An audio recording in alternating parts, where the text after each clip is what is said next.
And I'd just like to mention that Sam is also in another film in the film festival this year, Under the Mountain, which, even though it is in, how we give some people saw Under the Mountain for the press screening, it is, even though it's in Family Zone, you should see it.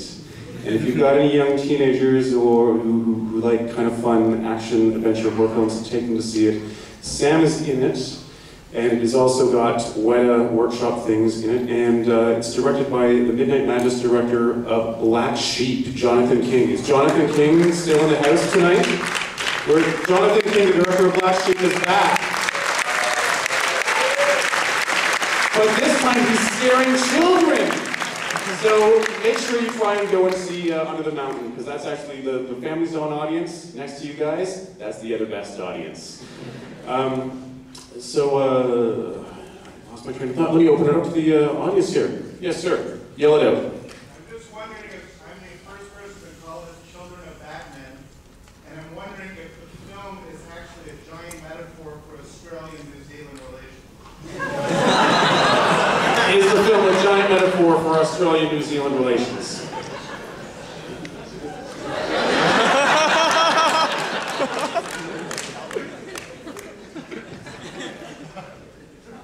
Yes. You figured it out, Sam?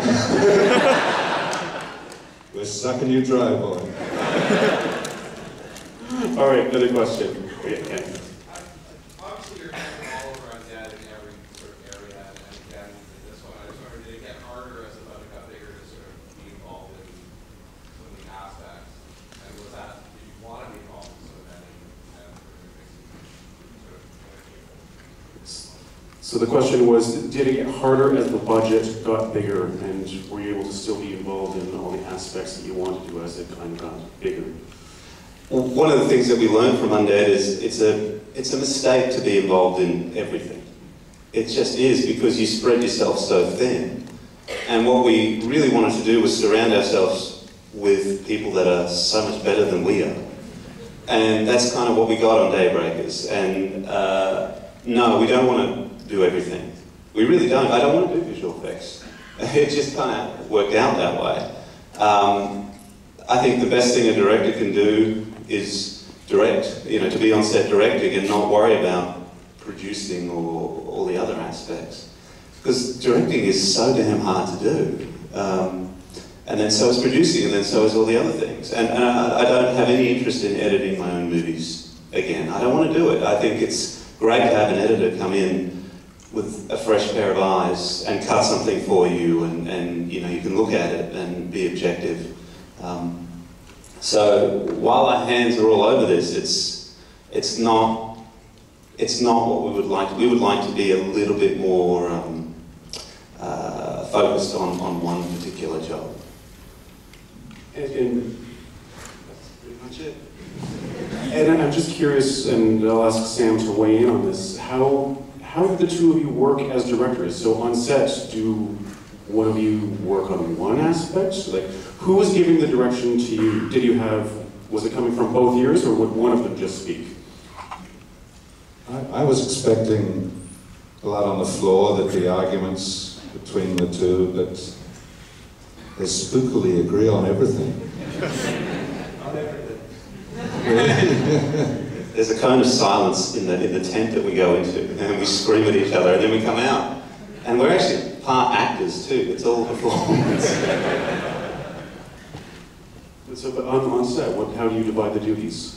Well, we talk so much about things before we ever get on set, and maybe that's a product of low budget, because when you get on set, the time on set is so precious. You can't screw around, you just have to get it done. So Michael and I work out everything in advance so that we don't have any arguments on set. So then it's about executing the ideas. Yes? Great movie. I was just wondering, was it always a plan to make it an American set film? So the question was it always a plan to make it an American set film, even though it's shot mostly in Australia? Yes, it was. Yes, it was, because we had a certain budget, and if you make a film like this with the budget that we had in Australia, your audience is incredibly limited.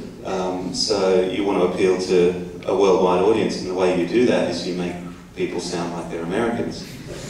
It's just the way it is. Australians don't want to go see Australian films. Does that sound familiar at all? And just in the casting, unfortunately, Ethan Hawke, I know we broke a lot of reality bites hearts here tonight. Ethan was not able to come because he's shooting a film. But how did the casting set up? Like, who was the first one to come on? And was that what you kind of envisioned, that you would get those three great leads?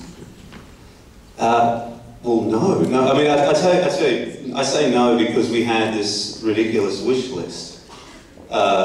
And it involved Ethan Hawke, and it involved Neill, and it involved Willem Dafoe, and it involved our great Australian cast, and you write it just thinking, there's no way, that's not going to happen. We made this little silly zombie movie, no one's going to be interested. And then we sent the script to Ethan's agent, and Ethan wanted us to come to New York. We sat down with him, and he told us that you know, his agent pitched it as it's a vampire movie, a couple of directors in Australia, and Ethan's feeling was, well, probably not. The agent said, well, you should read it, it's kind of good. And so Ethan read it, and he told me at the end of the shooting that after reading 5 pages, he knew he was going to get on a plane and come to Australia. So it's great when that kind of stuff happens. It does actually happen. You can write a script and get actors of this quality who is going to respond and say yes.